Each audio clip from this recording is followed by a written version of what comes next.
Cannabis of ancient China and ancient Rome. Centuries before cannabis became a modern topic of debate, it had been a significant part in the lives of ancient peoples. And in this documentary, we focus on how this remarkable plant contributed to the lives and afterlives of those in ancient China and ancient Rome. Long ago, as early civilizations began to form, cannabis grew naturally along the rivers and wetlands of Central Asia. Its strong, flexible fibers and medicinal properties made it valuable to the people of ancient China with little effort.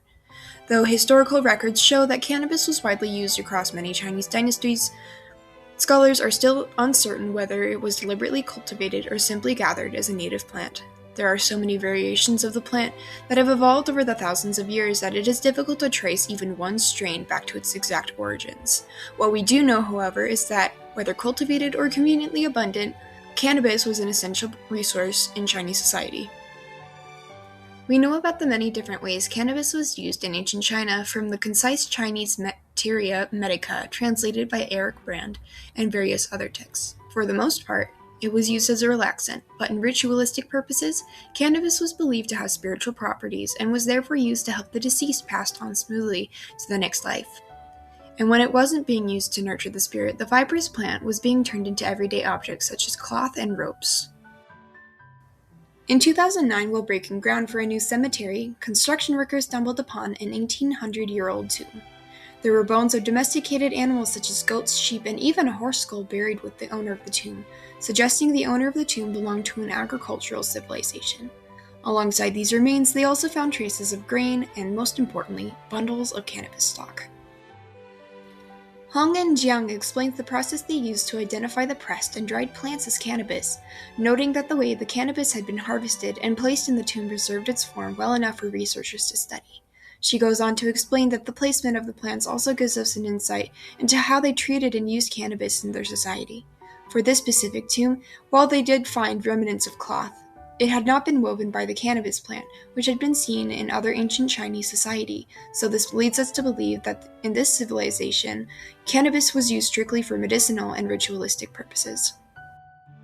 We know about the many different ways cannabis was used in ancient China, from the concise Chinese Materia Medica translated by Eric Brand and various other texts. For the most part, it was used as a relaxant, but in ritualistic purposes, cannabis was believed to have spiritual properties and was therefore used to help the deceased pass on smoothly to the next life. And when it wasn't being used to nurture the spirit, the fibrous plant was being turned into everyday objects such as cloth and ropes. Moving to another part of the globe, during this period of human history, we find ourselves among the Greeks and the Romans, who developed their own unique relationship with cannabis, though not completely different from the ancient Chinese. One of the earliest written accounts of cannabis in the ancient world comes from Herodotus, who described the Scythians, a nomadic people living in Greece, throwing hemp seeds upon hot stones to create and inhale a thick vapor. According to his histories, the Scythians shouted with joy as they partook in these activities, essentially saying that they were getting high and having a great time. While this did not directly impact Rome at the time, it did influence how the people of Rome viewed the plant and how they associated it with psychotics and crazy people. Rome, believing itself to be a high society, did not believe in partaking in these activities. So instead, when the inevitable happened, and cannabis made its way into Rome, they found a better use for it in medicine and production, starting off small and strictly using it for medical and material purposes.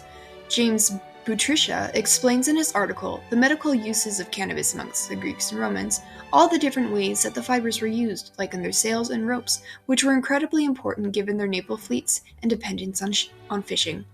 It wasn't largely discussed back then, but was nonetheless a vital part of their civilization that we marvel over today. James Buttricia goes on to explain that the seeds were mainly used as a part of a death ritual.